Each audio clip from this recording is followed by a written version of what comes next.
Hi, my name's Mindy Horde. I'm a five-star qualifying diamond coach. I've been a coach for 21 months. I joined on February 15th of 2012. From February 15th to the end of February, I was able to earn 10 Success Club points. And every month after that, I have earned anywhere from 10 to 45 Success Club points. I closed off my first year with 217 Success Club points. Oftentimes, people have asked me, how do you do it? And they think that I have some magic power. They think that I get in front of everybody that I talk to is just ready right now. They want to know if I have a secret. I don't really have a secret, but I'm going to share with you how I deal with people, the types of relationships I build, and maybe if you're not using this system already, you can start working in some of these things that I'm going to tell you into the way you um, coordinate with other people. And that way, maybe you'll have a little more success at the closing rate and the amount of people that you're able to reach and help. First of all, the biggest step and the biggest key that I really hinge upon when helping people reach others is the need for patience and to slow down. Number one, when you become a coach, by then you've already made that decision that Beachbody is something you want to do, that Shakeology is great. You already understand the value of it. You already have seen, felt the benefits. By now, you've been using a fitness program. You get that it works. And so you're so excited. So it's easy to forget where you came from. It's easy to not remember the skeptical thoughts you had in the beginning where you don't connect. It's easy to just vomit all the information and be like, me, me, me, me, me. This is what I did. And then expect people to make a decision right now because you get it. So you need to slow down. Whenever I'm speaking to people, I ask them a series of questions. I don't ask everybody the same questions that I'm going to be sharing with you. So you have to learn to use sound of mind and some judgment to be able to discern on what question to ask and what question to ask next. So I'm not going to be there with you for every conversation. So you're just going to have to kind of go with this. So if somebody were to say, all right, Mindy, I've been watching you. I've seen you help several people in our community. I need to lose some weight. Tell me how much this challenge pack's going to cost because I really am pretty sure I can't afford it, but just let me know how much I'm going to be up against. So I never just say, okay, well, you can have your choice of $140 to $305 challenge pack. Which one are you interested in? Blah, blah, blah. Because obviously, most people are going to get that shell shock look in their eyes, and their eyes are going to bug out of their heads and be like, what? $140? But if you think about it, a lot of people can't afford things that they want in the beginning. But once they set their eye on something, they come up with a method to how to get that, and it becomes something that they really want. So you have to sell them on the value and why this is good for them. I describe a challenge pack. I tell everybody what they get with it. I explain to them this is basically like replacing your gym membership, a trainer, and having a nutritionist in your back pocket. And I tell them why. That's how I describe the value. But before that, I ask them a series of questions. I ask them, do you have a specific weight loss goal in mind? Most people will give you the most evasive, generic answers. Well, no. And I'm not saying that that's wrong because I didn't really have a certain number I was trying to get to either. But I asked them a series of questions. Do you have a certain size clothing that you felt the most comfortable in? Is there a picture of you from the past where you really felt good about yourself that motivates you to get back to that? I'm tying their emotions into it. I'm getting them to think about it. I'm getting them to picture what it would be like. I asked them, do you have a deadline? Are you going on a cruise? Are you going on a trip? Do you have a high school reunion? Do you have a wedding? What is their motive for wanting to be able to reach their goals? I also asked them questions as, okay, so are you looking for this for health or for weight loss reasons? And this is something that's really important because some people may tell you, I just found out that I am pre-diabetic. I just went to the doctor and realized my cholesterol was a lot higher than normal, and they're going to put me on some form of medication if I don't get it under control. Or maybe that, I'm getting older and my father died at 40 and I'm creeping up on 40 and I don't want to be like him. Or it may just be like, hey, I tried on a pair of pants today and I can barely get them buttoned. What the heck happened? 2 months ago, I was able to slip them on. I want to feel better about myself. It may be that, hey, summer's coming up and I don't want to be the chubby one at the lake. Whatever. You're going to have to find out what their reason is because this is going to be their why. This is going to be what they tie their decision to. Another big question is, what worked in the past? What have you tried? Have you tried Slim Fast? Have you tried um, Weight Watchers? And then you ask them, why do you think it worked? Why did you think it didn't work? What did you like about it? What didn't you like about it? Now, if somebody says, okay, I tried another weight loss shake and I hated it. Okay, so then obviously you're going to have a huge wall to go around when you're trying to get them to drink Shakeology, because chances are, if they tried another shake out there and it tasted horrendous and they didn't have any results, they're going to be kind of resistant to ever spending any money on another shake. So these are very, very key things that you need to ask. You also need to ask them that, what is your exercise level? Have you been working out? Some people have been walking. Some people used to be avid fitness freaks and haven't done anything since kids. Other people haven't done diddly squat like me. And so this will be something new to them. So you have to ask them. You also have to ask them if they've worked out in the past, what do they like? If somebody says, I absolutely loathe cardio, like me, the last thing you want to do is be like, here, buy Insanity, buy the Asylum, buy T25. They're probably going to be, I've had people who were former powerlifters or love weights. Well, then you're going to want to turn them onto something that fits their likes. You don't want to throw them into something that if they feel like they're going to die with cardio, you don't want to throw them into 60 minutes of Insanity, because their chances are not going to like it and their chances are not going to stick with it. So then you've lost a customer. They'll be resistant to try anything different, and they're probably going to tell people that Insanity about killed them and they didn't like it. But then again, you have those people out there who are majorly athletic. They want to improve their endurance and their strength. So that's somebody you would want to turn them on into Insanity. You wouldn't want to have them do P90X because they're probably going to say, it's too slow for me. I don't like weights. So again, you have to ask the appropriate questions. And the good thing is that we have a huge library with the P90X to Insanity, to T25, to Turbo Fire, to Hip Hop App. All these different programs are out there. So you don't want to just hurry up and be like, slam, we made a sale. This isn't about sales. This isn't about numbers. This is about actually helping people achieve their goals and to have a better life, to become close friends with them because you've helped them and they trust you. So you have to understand what you're doing. This is not just a closing of a sale. Another thing that I ask them too is, on a scale from 1 to 10, how would you rate your diet? What types of foods do you like? What types of foods are you eating? Most people are going to tell you that they eat pretty healthy. So you have to dig deep, because people's version of health really isn't healthy. It's, I'm eating healthier than I used to before I decided to lose some weight. You have to ask them what their struggle is. I am like a pig. I'm an overeater. I will eat and eat and eat and eat. I will out-eat any man. I just naturally assumed everybody had that problem. Well, I've found that actually people starve themselves.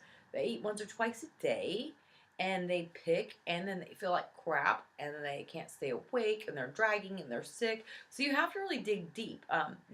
If there's somebody who's had past, eating disorders, and, if they struggled with any type of, starvation or something like that, sometimes you have to ask them. Sometimes getting on a shake will actually make them regress into, restrictive diet habits. So you have to be cognizant of this and really ask them questions. It's like I said, you don't just sell them whatever is on special or whatever, you've done before. You have to find the right program. So this is very important. And you have to understand that this process can take days and weeks and even months. I've had people that I worked with months before they decided to do something. So if you only care about a sale, you only care about success complaints, you're not going to be very successful. Because I've seen coaches who get frustrated and they become mad at these people who they've spent lots of time with, and then they write them off. And you have to understand, when somebody says no, it's really not no.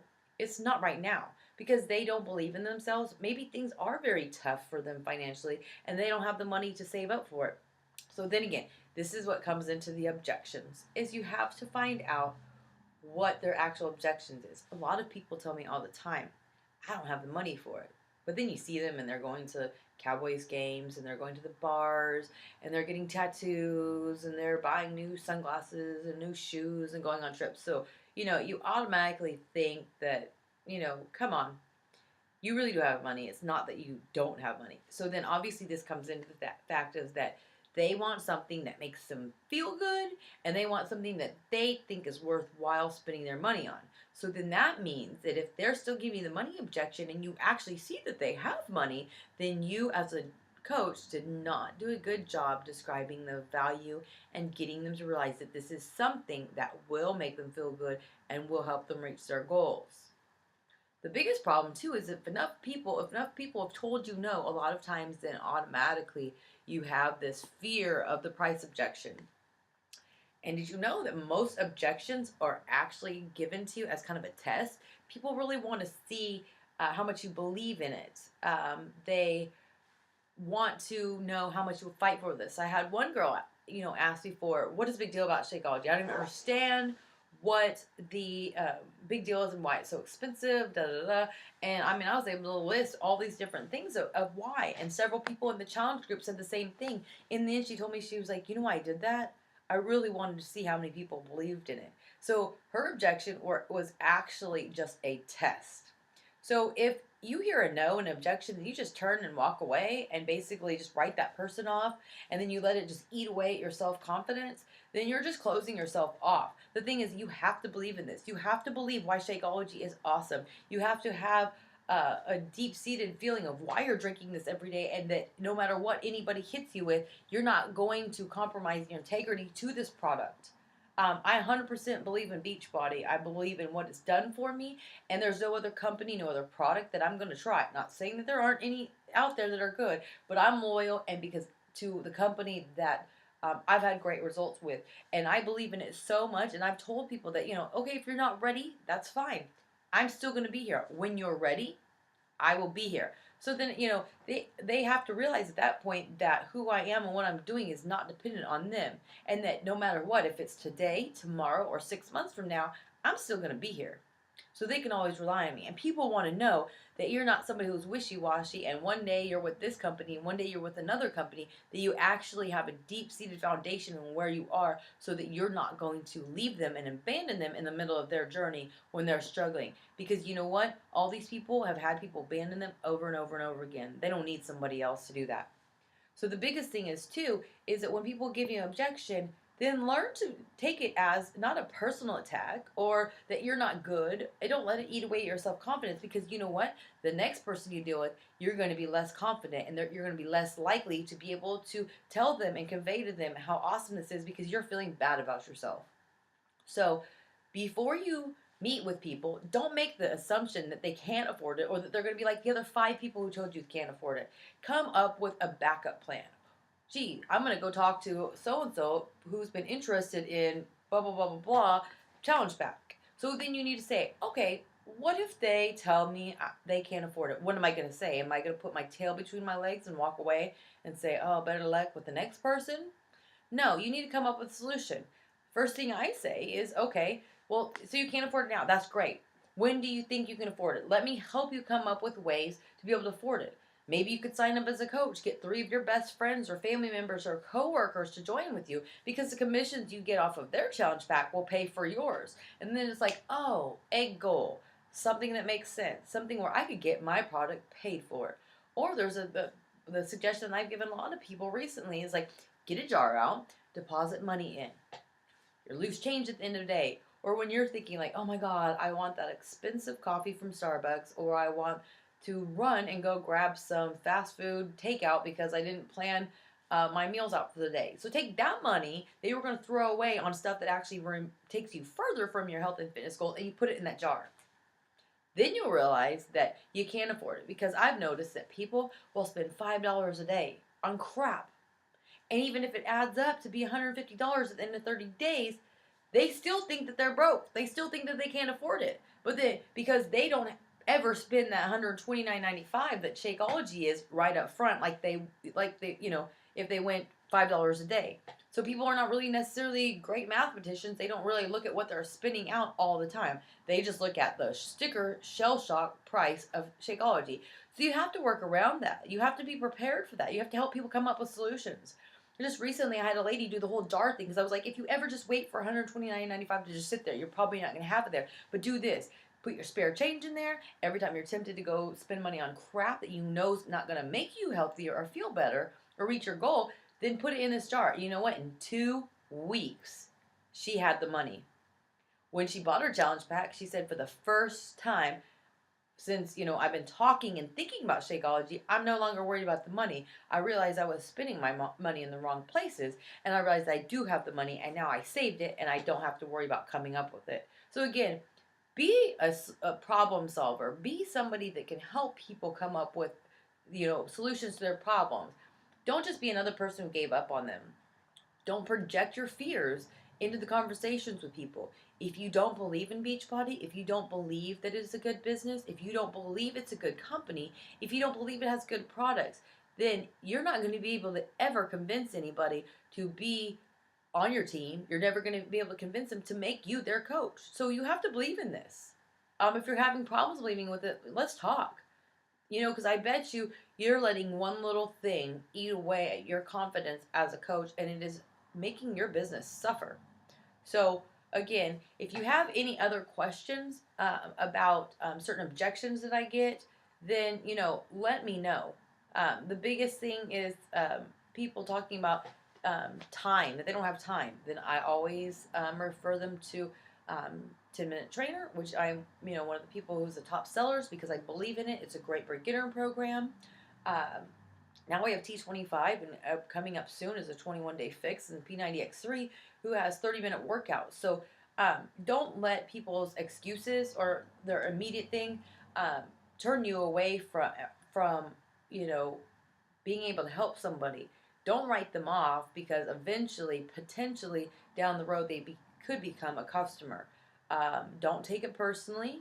The biggest thing is that there's books out there that, if you have a problem with hearing the word no, it can help you with this. If you have a problem with building relationships, it can help you in this area. If you have a problem with approaching people, closing deals, there's a lot of information out there. Some of my favorite books come from Danny Johnson. If you have problems developing relationships, learning how to read people, learning how to really value a relationship, try Magnetic Influence. If you're having a hard time dealing with customers, if objections keep getting in your way, if it's eating away your confidence, then listen to the script books from Danny Johnson. She really helps you understand that half the times, if you're not closing a sale, if you're not getting to help people the way you want, then it's really you projecting your fears and the objections that you're anticipating into the conversation, and you're giving them an out. I hear all the time that coaches say, I know you're really busy, but I think that 10-minute training would be great, but I totally get that you're really, really, really busy, or I know you're having financial problems and it's really expensive. That's the last thing you want to do. You're already giving them the chance to have the out. People are always looking for a way out. They're looking for something to use as an excuse. So it's your job to create a solution for them and to help them. I know you can do it. If you have any questions, let me know, and I hope this has been helpful to you to be able to learn how to cultivate better relationships and slow down, and to really get to know people and their needs so you can fulfill your goals and your dreams and help others as well. Thank you.